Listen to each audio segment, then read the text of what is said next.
Good evening and welcome to another edition of Constituency Watch. Tonight we say goodbye to the Central region momentarily though and head straight to the adjoining region, the Western region. The best is often said to come from the West, and well, tonight one of the most interesting constituencies in that region is engaging our attention. It is a constituency with an interesting voting pattern. Remember, this show is big on you, the viewer, so send us your thoughts via short code 1760 across networks or WhatsApp us on 0544-334-722. You can also send us your comments via our social media platforms, facebook.com/joynews, or follow us on Twitter at joynewsontv. My name is Nia Kofi Smartabe. Constituency Watch and your election headquarters are brought to you by the kind sponsorship of Star Ghana. Constituency Watch returns after this.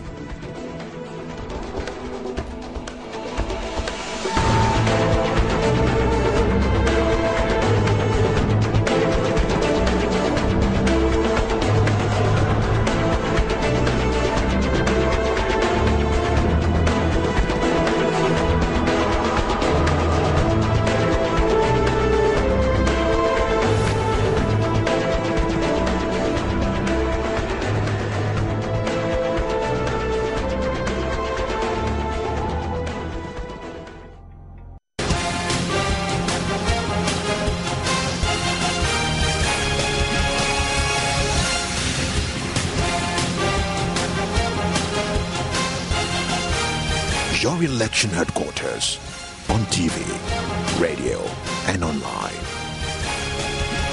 Election headquarters supported by Star Ghana and Infobox.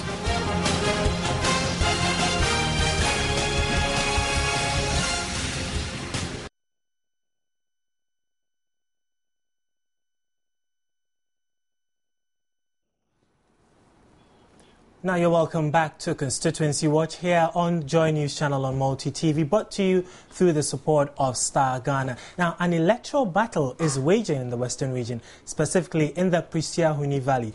Now, the battle is about who secures the seat. The opposition New Patriotic Party is aiming to reclaim the seats they once held, and the ruling National Democratic Congress is hoping to retain the seat. The NPP's optimism stems from the fact that their members who defected have returned. And for the NDC, they believe their track record of quote-unquote unprecedented developments gives them the hope of retaining the seat. We will get to profile that constituency right here on Constituency Watch, as we always do. But in the studio with me is Peter Ankoma. He is the deputy editor of the Daily Dispatch newspaper. Good evening, Peter. Good evening to Thanks you. for joining us again. Thank you to my brother. All right. And also, we'll be speaking to two of the aspirants vying for that hot seat, the Prestia-Huni Valley seat. We will be speaking to the NDC's candidate for that constituency, who happens to be the incumbent MP, Francis Edubley Kofi, and also the NPP's aspirant, Anastasia Redu Mensah, on the phone shortly. But let me start with Peter before we get back onto the phone lines. Peter, it's interesting because this constituency has had the NDC and NPP win it back and forth. Both times, sure. Exactly. And now it's 2012, and they are both hoping to either retain or reclaim the seat. And the NPP has gone a step further to present or to field a female candidate. Now. Yeah. Is this in any way going to change the game plan in the constituency? Yes, it is indeed an interesting constituency. In fact, it is a constituency that none of the political parties can boast of having control over the seats. Yeah. It's been flip-flopping. Again, it is also interesting in a sense that in all the elections since 1996, the NPP has been winning the presidential elections. But in the parliamentary, it keeps changing from NDC or NPP. And it is indeed a constituency that the three political parties can boast of some chunk of support base. The CPP, even though it's not that much, the NPP and the NDC. And between the NPP and the NDC, none of the two, even the two dominant parties, can boast of core support base that can easily win the seats on its own. And so therefore they will need the kingmakers, the people that we call floating voters, to be able to win this very constituency. And yesterday we talked about what the floating voters will want to see in the candidate and the parties before they vote for a party. They want to see whether the candidates themselves has the appeal, whether the candidate themselves are somebody they can feel comfortable working with, whether the candidate themselves can meet their demands in terms of health, in terms of education, in terms of security. And here, this particular constituency, the floating voters here also look at the issue of the issue happening at the national level, whether there's a wind of change to determine which side to vote for, whether the parties that is in power is showing some arrogance of power, or is also showing some policies that can really help the people. So it's quite an interesting constituency. In 1996, yesterday we also discussed about the issue of the Great Alliance, where the CPP and the NPP had an alliance in 1996 elections, and so the late former Vice President Aka was the running mate to former President Kufuor, a candidate there in 1996. And so in some constituencies, they collectively fielded a candidate. Yeah. So in this very constituency in 1996, the CPP and NPP joined hands and fielded a candidate, yet they lost to the NDC candidate. So let me see if I can give you some electoral history of the constituency. That will be Kweku Bonfo, Kweku Echampong Bonfo. Yes, very well. That's in 1996. He won against the NPP, NDC, NPP, CPP candidate, Mr. Kwesi Jimabota. And then, even though in the presidential elections, the NDC lost to the NPP with a margin of victory of just 548 votes. In 2000, by 2000 elections, by 2000, the voters or electorate were sort of fed up with NDC, and so there was a wind of change. Exactly. And that affected the party and the candidates in this very constituency. Even though the NDC Kweku Echampong Bonfo contested again, he lost to the NPP, Mr. Albert Kweku Obeng, who polled 19,131 votes, that is 48.4%. And the CPP contested in this very constituency this time around, and Mr. M. Taminu Dari polled 7,158, and the NDC candidate, the MP then, Mr. Kweku Echampong Bonfo, 12,240 votes. And so, in the presidential elections, the NPP won it, like I said. They polled 22,582, as against the NDC and former president, late President Mills, 14,154 votes. Of course, the CPP and their candidate, Mr. George Hagan, polled 1,540. It's interesting to note that in this very constituency, you will see that most of the people who vote for their parliamentary candidates will vote for the NPP in the presidential elections, and that accounts for the consistent winning of the... So more NPP. Like they vote skirt and blouse in this particular constituency? Sort of. So in 2004 elections, the voter turnout sort of increased. And you remember there was that wind of continuity, positive change chapter 2.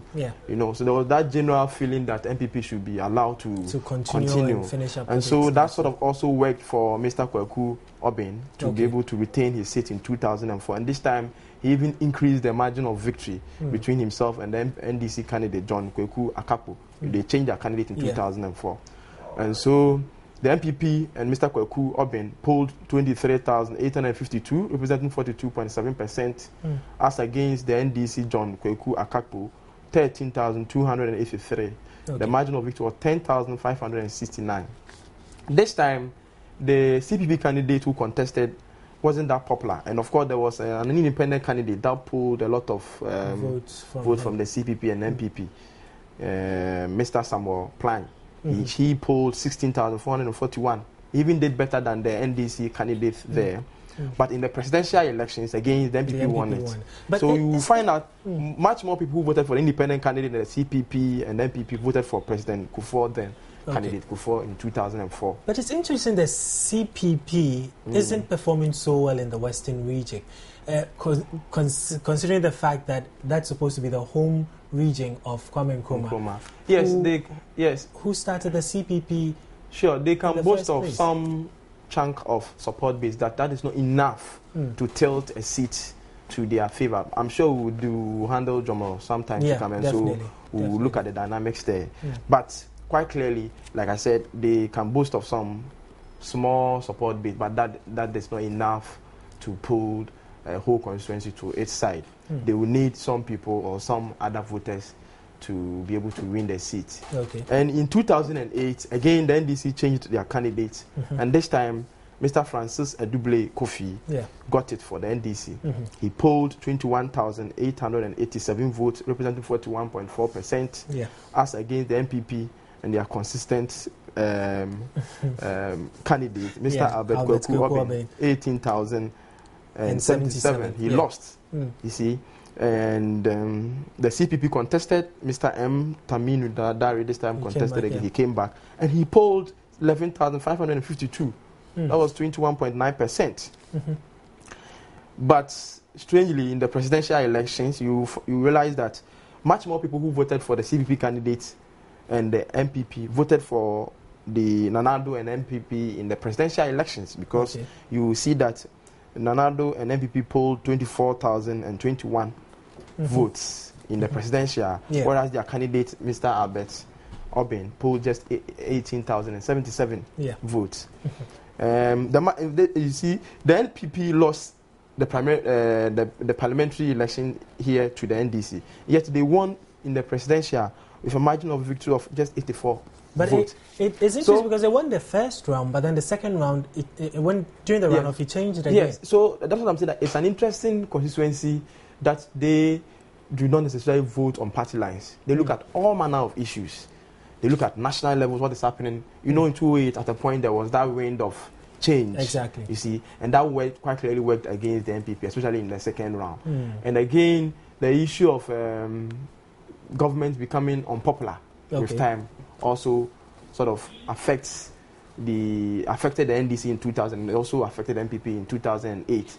And if your parliamentary candidate is also not quite popular enough to be able to appeal to the floating voters here, and here they are quite huge, because they sort of determines who wins the seat. None of the political parties can win the seats on their core support base alone. And you know, Central Region, of course, is one of the swing regions in our electoral history. It's a region that, if you're able to win, you are much more likely to win a national elections. Now, I'm sure by now most of our viewers are wondering why we haven't profiled the constituency yet. Well, as I said earlier, that an electoral battle is actually waging in the Prestia-Huni Valley constituency, because both the MPP and NDC are vying to reclaim the seats or retain the seats, as it were. And the MPP is hopeful because they know that their members who defected to other parties have returned, and for the NDC, they believe their track record of unprecedented development will help them retain the seat. So here's a profile of the Prestia-Huni Valley constituency, and then we'll come back and hopefully get there. By that time, we'll have the aspirants on the line. We'll speak to them, and Peter, of course, is still here with us in the studio. So watch this profile. We'll be right back. The Prestia-Huni Valley constituency was carved out of the Tarkwa Nsuaim constituency in 1992 and attained district status in 2008. The area is located on a land size of about 1,514.7 square kilometers. Its population as at 2010 was about 159,304 and has Bogoso as its district capital. The constituency used to be a safe seat of the National Democratic Congress, which represented it in Parliament from 1992 by Kweku Champon Bonfol. Kweku Bonfol polled 50,139 votes in 1992 and 19,433 in 1996. The New Patriotic Party's Albert Kweku-Oben took over the seat from 2000. In 2004, he garnered 23,852 votes, representing 43.7%. In 2008, however, Albert Oben lost the seat when he polled 18,077 votes, making the NDC's Francis Edubile Kofi the elected MP with 41.4% or 21,887 votes.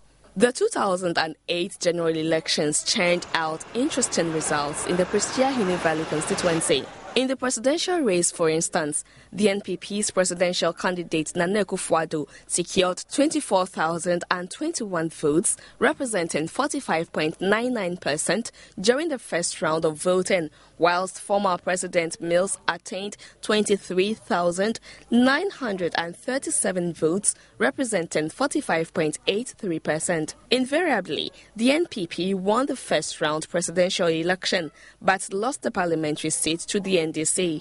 The tide, however, changed during the round of elections, which saw the late Professor Mills winning 27,840 votes, or 53.25%, while the NPP's Nana Addo had 24,446, or 46.75%. The upcoming elections promises to be a kingmaker, as both the NDC and NPP are poised to retain and reclaim the seat respectively. Even though other parties like the Convention People's Party and the Progressive People's Party have fielded parliamentary aspirants in their constituency, it is believed the real battle will be between the NPP and the NDC.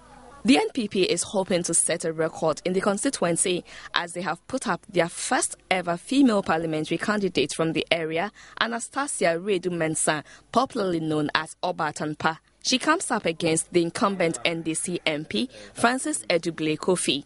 Anastasia Redu Mensah is optimistic of her chances and believes a woman is best placed to represent and articulate the concerns of the constituency.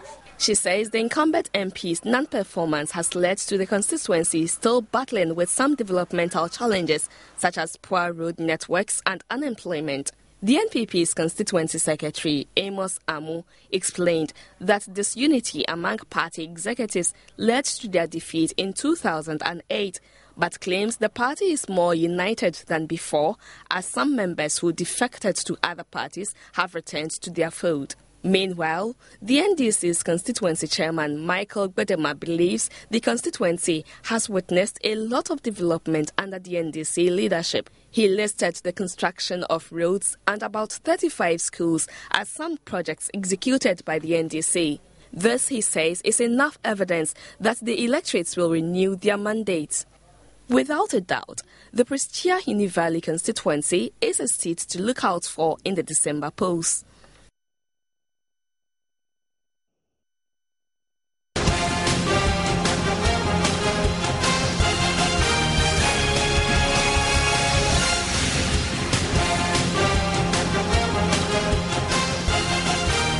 Your election headquarters on TV, radio, and online.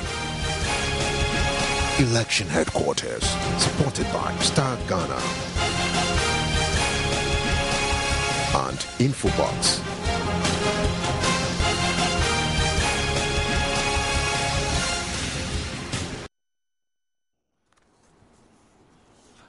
Welcome back. This is still Constituency Watch, proudly supported by Star Ghana. And now, as I promised, we've been joined on the phone lines by two of the aspirants contesting the Prestia Huni Valley constituency seat, Anastasia Redu Mensah, the NPP's aspirant for that constituency. Good evening, Madam, and thanks for joining us. Good evening. And then also we have on the line Francis Edubile Kofi, who is the NDC's aspirant for that seat, and he is also the incumbent MP for the constituency. Good evening, and thanks for joining us, Mr. Edubile Kofi. Good evening, my good brother. How are you? I'm good. All right. So let me start off with you. From the documentary or from the profile that we played, we understand that your Madam Redu Mensah tells us that your lack of performance has led to the constituency still battling with some developmental challenges. How do you respond to that? Thank you, my good brother. And let me say good evening to your cherished listeners. If you compare our track record to that of the NPP, within 3.5 to 4 years, their writings are clearly shown on the wall. They were talking about unemployment in the constituency. Unemployment is something that every nation is battling with, of which Ghana is not excluded. Okay. Coming back to the point, it was the NPP government led by former President Kufuor and the former MP, Honorable Albert Kweku-Orbin, who closed down the Prisia underground mine, which was very, very vibrant during their time, and gave it out to a surface mining company to conduct surface mining operations within Prisia. It was the same administration which closed down the Aboso glass factory for the reasons best known to the NPP themselves that led to the massive unemployment within Aboso and, for that matter, the entire constituency. Now, what we've been able to do within these 3.5 to 4 years in terms, as far as employment is concerned, is that on my own, under the NP's Common Fund, I have supported about 368 youth to learn various vocations. Okay. Aside what I've been doing to support education in the constituency, within the same period, I have supported 406 students. If you go to the business assembly at Bogosu, the records are there, which can attest to what I'm saying. Okay. Now, I've helped about 87 traders to set up their own small business. Aside that, I have acquired a land at Bogosu for the garages. Okay. We have acquired a land at Prisia for the garages to set themselves up. Coupled with this, we've done a lot if you compare our track record to that of the NPP. Now, in terms of energy, we've been able to connect about 35 communities within the constituency. We have 78 communities which are not connected to the national grid. Under the NPP, when it was the Ghana Wasa West, they could connect only 11 communities. Okay. Now, when it comes to education, we have constructed about 35 school buildings. These buildings, are they for senior high school, are they for junior high school, or primary schools? It's spread across.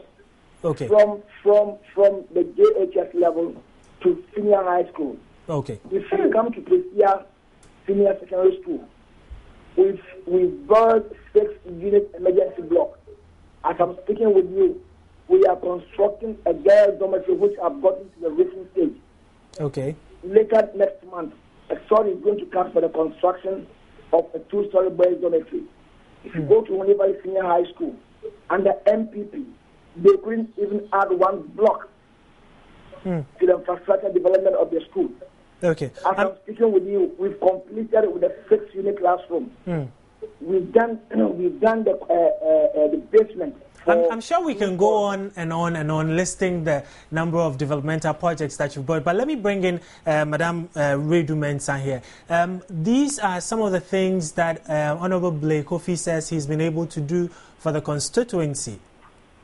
How do you respond to that? Because you are saying that really he hasn't performed well, and for which reason the constituency still faces some developmental challenges.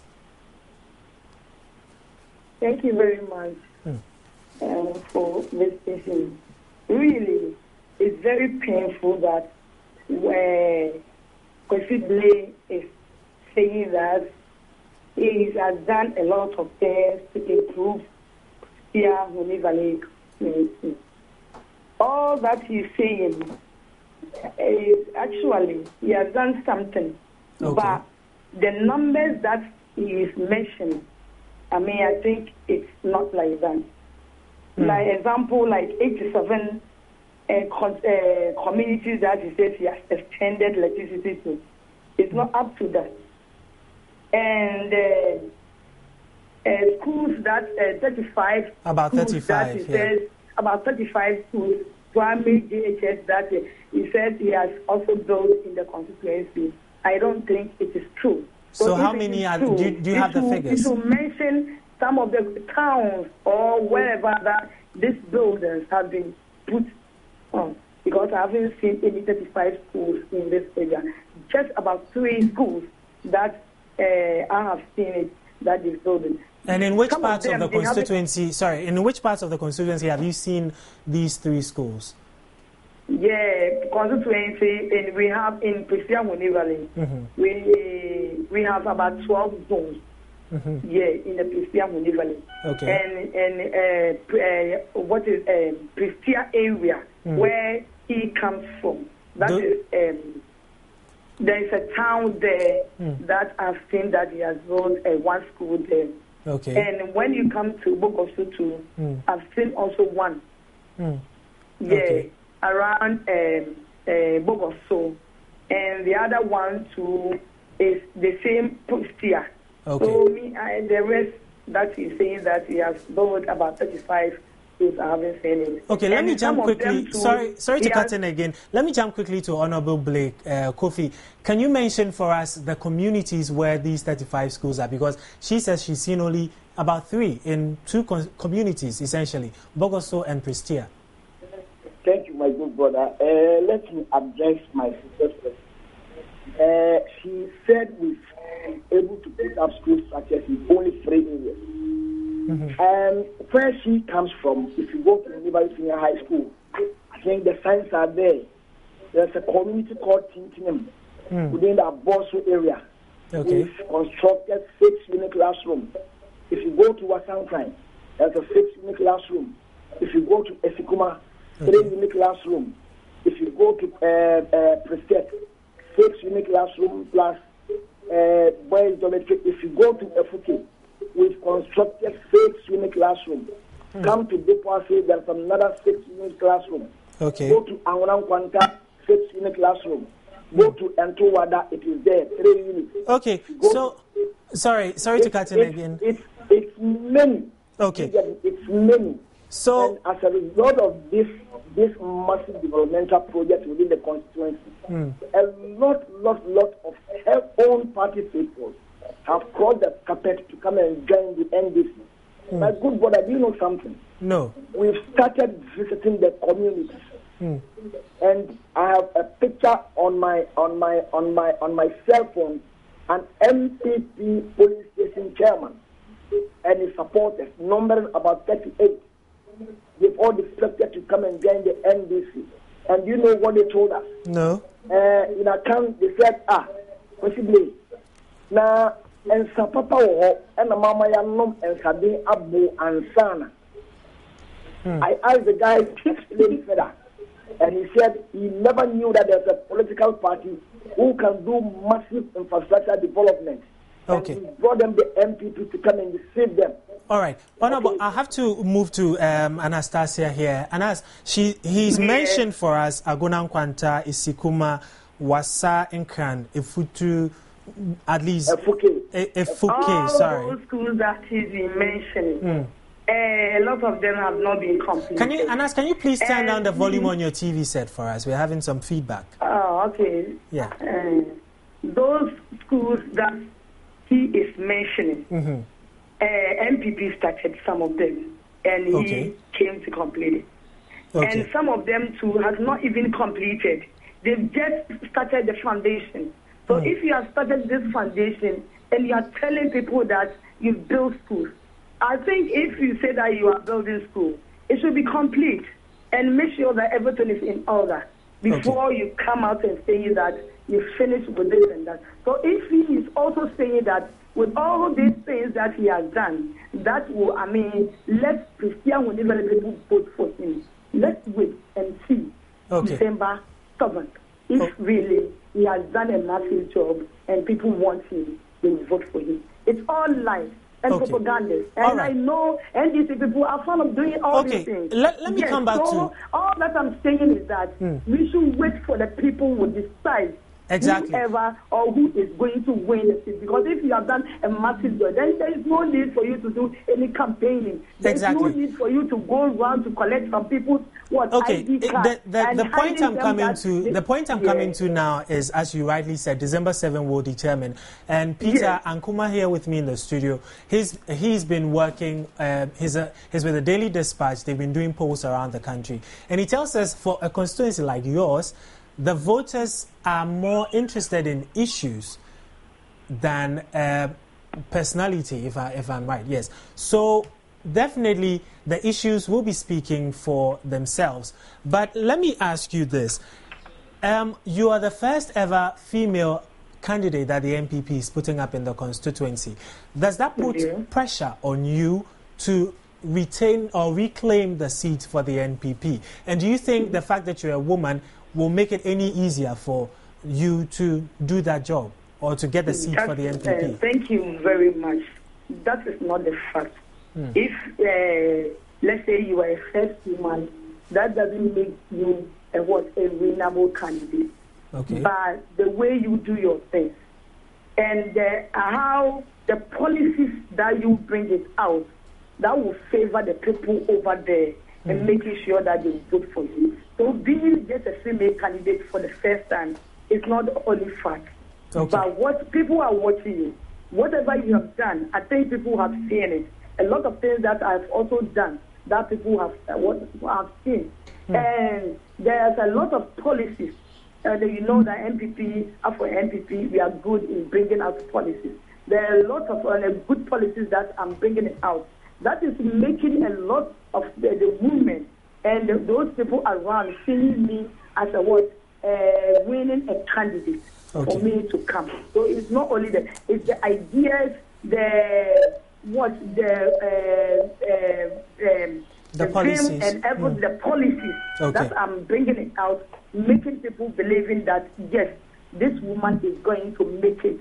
And also, you know, when you are coming out for the first time, it's what you say. It's not lies. It's not propaganda. That will make you win. Whatever comes from my mouth, whatever I'm saying, it is truth, and it's only the truth that I'm telling the people. And looking at the ground, they can also verify and they can see that whatever I'm saying, it is the truth and the truth. Because these people have given us a whole lot of lies and a whole lot of propaganda that is saying that all these propaganda nowadays, the people at the ground, they see their propaganda work that they are doing, and they are saying they are not going to vote for Kosible again. All right, Anastasia, I'll have to thank you. To come. Okay, I'll have to thank you. We're running out of time, so let me just thank you there and move quickly to Honorable Blake Kofi and ask you, how do you assess your chances in December? You went against a former MP for the area. You won. You had 41.4% of the votes. In December, you're going against a female candidate from the NPP. And of course, we've had the gender activist groups push for more women representation in Parliament. Do you think she poses a threat to you? Very good question, my good brother.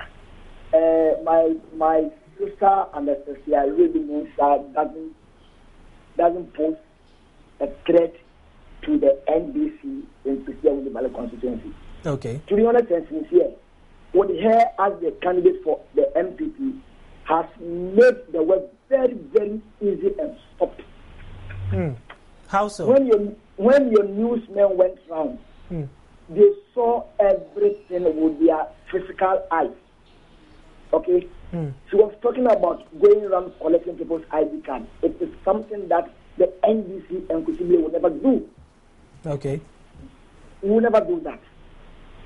Okay. At her own background at Huni Valley, we are doing a lot for the Huni Valley. Okay. You get me right? Yeah. Come to Prisia Huni Valley. They are tired of the MPP and their lives. Okay. So, yeah. The people want to see with their naked eyes what the NDC and the Kosible and late Professor Ahmed and John Dramani Mahama has been able to achieve. Okay. Honorable, we are sending into the elections this year. Our track record is a developmental project that we'll be able to do. Okay. A she made mention of some schools some project that the MPP started. She couldn't mention even one. She couldn't mention one because they did absolutely nothing for the constituency. You get right. We are not bluffing. We know that everything is in the hands of God. All right. And inshallah, come December 7th.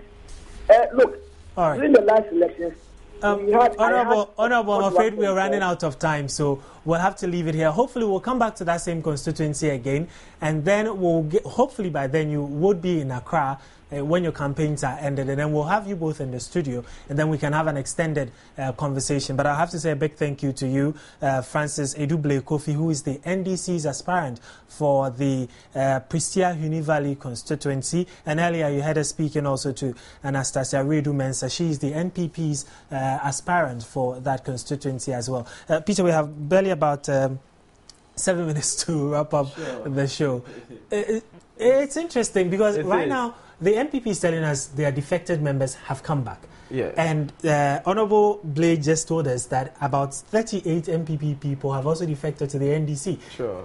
It is not strange to hear candidates make comments like that. Like I told you, it's a constituency that is very swing, meaning that the kingmakers in terms of the voting voters or people who determines who wins the seats are many, that they necessarily do not look at party lines or candidates or whatever. They look at issues. Yeah. It is such a swing constituency that the slightest division, within the political parties or political party can affect the candidates. Okay. Again, anytime the candidate also lose focus in terms of campaigning and strategy, that could also affect the party and their candidates. But in this case, both of them are telling us they have a united front. Yes, but it is such a close constituency that the winner could be determined only after maybe the November ending or the last week of or the first week of December, because you cannot tell where the kingmakers will want to fall on until they'll be able to assess the candidate very well in terms of their policies, their programs, the candidates themselves, what they are bringing on board, whether they can best represent them in Parliament, whether they can articulate their issues in Parliament, and many other basket of reasons that they will want to consider before voting. So for now, it's not even too clear what the kingmakers are looking for? For now, we see it as one of the close constituencies that will stick our neck by the end of November. That is the last week to the elections. Sure. Okay. All right. Well, I'll come back to you quickly, but there are some WhatsApp messages that have come through. And please, the number we are giving, it's for you to send your messages, not to be calling. So kindly just send the message to us, and then we'll read them here on the show for you. Let me start with this one. He says, the NDC is a party that cannot survive without propaganda. That is why they are seriously against the free SHS policy by Nana Addo, because the masses are educated, their propaganda will not fly. Okay, that's from Ibrahim in Damongo. Well, Ibrahim, thank you very much. This one is from Nana Beidu, the second of Mankasim. Okay, no, you were talking about the Infantsman seat. Well, sorry, that was yesterday. We touched on that yesterday. Today we're in the Prestia Uni Valley constituency. This one says, Nismat, education is a service, not a commodity. It being free barely affects the quality. It's only a commodity which experiences a high demand when it is free, hence compromising the quality. Ask yourself, was the quality of healthcare in Ghana affected when NHIS was introduced? We will vote on issues, not propaganda. I believe you are sending this message from the Prestia Uni Valley constituency. This one from Maputo in Accra. Okay. He says, from the comments of the two parliamentary aspirants, it's crystal clear that Blake Kofi has done more in 3 years than the previous NPP aspirant did in 8 years. Therefore, I am very sure he will carry the day come December. Well, you are not sticking your neck out, but someone is already doing that for you. December 9th, we will all see who wins. Who wins, okay. And this one says, it's from Macaulay. He says, I like this show. It is very educative. Okay, thank you very much, Macaulay. Stay with us. We are here every weeknight. This one from Okputi again sends a message. Hey, our friend. Our friend Okputi. He says, my brother Ankuma, the kingmakers have chosen the lady, so Akunta. I think it's supposed to be Hakuna Matata. No worries. Okay, all right. We'll see. We'll see, definitely. By December 9th, we will see. Definitely. This one from Shamo in Asimfu says, I think the NDC man is ready for the people. The man can transform their lives, so the people there should vote for the NDC. And this one says, straight dress, no skirt and blouse this time. He didn't add his name, but if we say straight dress, no skirt and blouse, do you think it's going to go like that? It is possible. In the past, of course, they've been voting skirt and blouse, but it is not strange. The electorates here are very interesting people that you cannot trust them. They look at all manner of reasons, but it's such that they consider more of the issues than any other things like political party or even the candidates. But there is something interesting about the incumbent, because you see, when you are the incumbent member of parliament, there's so much demands from the people that you have to meet, in that they expect that you should do all manner of things. Exactly. That if you are not able to meet a lot of those demands, it puts you in quite a tight corner. That makes your opponent much more in a better position to take the seat from you. If you watch in 2004, when the Mr. MPP candidate, he contested in 2004 when he won, and was trying to come back in 2008 when he actually reduced his votes. Exactly. In 2004, he polled 23,852. Exactly. But by 2008, he got just 18,077. Yeah. That should tell you that over time, they expect a lot of things from you, that if you are not able to meet it, they tend to shift their attention from you to another person. But these demands the constituents make, isn't it also because of the huge promises the aspirants make? No, as member of parliament, they expect that you facilitate a lot of things, like the MP is saying that he's able to facilitate through his common fund the schools, health issue rules, and many other things that he was saying. Those things, apart from that, let's be realistic. There are other issues that they expect that you should be able to meet in terms of money for them, and even funerals that you have to attend. Their outdoorings and engagement that they expect you to be. They want to feel associated with you in most times. So all manner of things, these things that if you are not able to meet, that puts you in a position that you are not careful, they will shift their attention from you to another person. Okay. And that sort of help a new candidate, because when you are in opposition, you have the luxury of time to attend a lot of funerals. You have the luxury of time to attend a lot of meetings. So the people much more feel like you are with them than when you are incumbent. That you are always in parliament. You are, especially when your party is in government, that you are involved in other committee meetings, and sort of sometimes if you are a minister, you are involved in ministerial activities and other things. Okay. So for now, as it stands, finally before we go, the CPP, PPP contesting the seat. Yes, the PPP How does it look for them? Will sort of battle the MPP and NDC with the kingmakers. Okay. But of course they will take some small vote from the CPP also, even though the CPP's core support base is not that much in this very constituency. But we will be very surprised if they are able to pull any surprise in this very constituency. It's straight battle between MPP and NDC. Okay. All right. Thank you very much, Peter. And a few more WhatsApp messages have come through. Let me read them quickly before we leave the studio. This one says, NPP all the way, no matter what. You didn't add your name. This one says, Mr. Blay is done too well in 3 years, so I think his chances are bright. Okay, thank you for that. This one says, it is clear that the MPP woman will win the seat. Okay, all right. Honorable Blay all the way, that's from Jerry Awudu. You didn't tell us where you're sending it from. NDC is the ultimate choice come December 7th. That's from Emmanuel in Yendi.